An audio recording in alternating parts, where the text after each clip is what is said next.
শুভ সকাল। সবাই কেমন আছেন? আজকে অপরা একাদশীর ব্রত ছিল। তো সকালে আমি বাসি সাজি কাজ করে, চান করে চলে এসেছি পুজো দিয়ে। এখন রান্না করব। একাদশীতে তো আমরা সবজি আর ফল খাই শুধু। তো এই যে বেল ছিল, আমি বেলের একটা শরবত বানিয়ে নিচ্ছি। বেলটা আমি ছেঁকে নিব। ও বেলটা এখন আমি জল দিয়ে চটকিয়ে ছেঁকে নিব। তারপরে বেলের শরবতটা খেয়ে আমি রান্না করতে লাগবো। আজকে আমি রান্না করব সবজি, যেহেতু সবজি খাবো তো সবজি রান্না করব আর সাথে আলুর পাঁপড় ভাজবো। আর সাথে ফল আছে, আম আছে, লিচু আছে, কলা আছে, এই তরমুজ, এই সব কিছুই আছে আর কি। এইগুলো খেয়েই সারাটা দিন পার করব।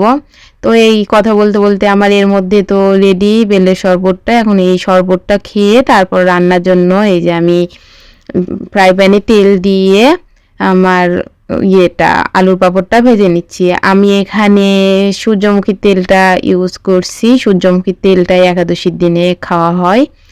তো আলুর পাঁপড়টা ভাজা হয়ে গেলে আমি জিরা, তেজপাতা আর শুকনো মরিচ সম্বারা দিয়ে এখন ফুলকপিগুলো আগে দিতে হতো, আমি ফুলকপিগুলো না দিয়ে আলুটা আগে দিয়ে ফেলেছি ভুল করে। তো আলুটা ভেজে তুলে রেখে তারপরে আমি ফুলকপিটা একটু ভাজা ভাজা করে নিব। তো ফুলকপি আর আলুর সবজিটাই আমি তৈরি করব। তো আমি এখানে সন্দক লবণ দিয়ে দিচ্ছি। এই যে পরিমাণ মতো সন্দক লবণটা আমি দিয়ে দিলাম। দিয়ে আলুটা একটু ভাজা ভাজা করে, আমরা একাদশীর দিনে হলুদ খাই না যেহেতু, হলুদ আর এখানে আমি দেব না। তো আলুটা ভেজে তুলে নিয়ে তো তারপরে আমি ফুলকপিটা দিয়ে দিব। এখানে আমি বাটা মশলাটা রেডি করে নিয়েছি। আমি আজকে পাটাই বেটে নিয়েছি, আমার ব্লেন্ডারটা নষ্ট হয়ে গেছে, কি জানি দিতে গিয়ে দেখি যে চালু হচ্ছে না।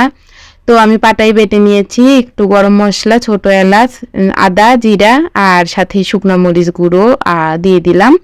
দিয়ে তো এখন আমি ফুলকপিটাও এর মধ্যে ভেজে নিয়েছিলাম, ভেজে নিয়ে আলুটাও দিয়ে এখন খুব ভালোভাবে মশলাটা কষিয়ে একটু সেদ্ধ হওয়ার জন্য জল দিয়ে দিলাম আর কি।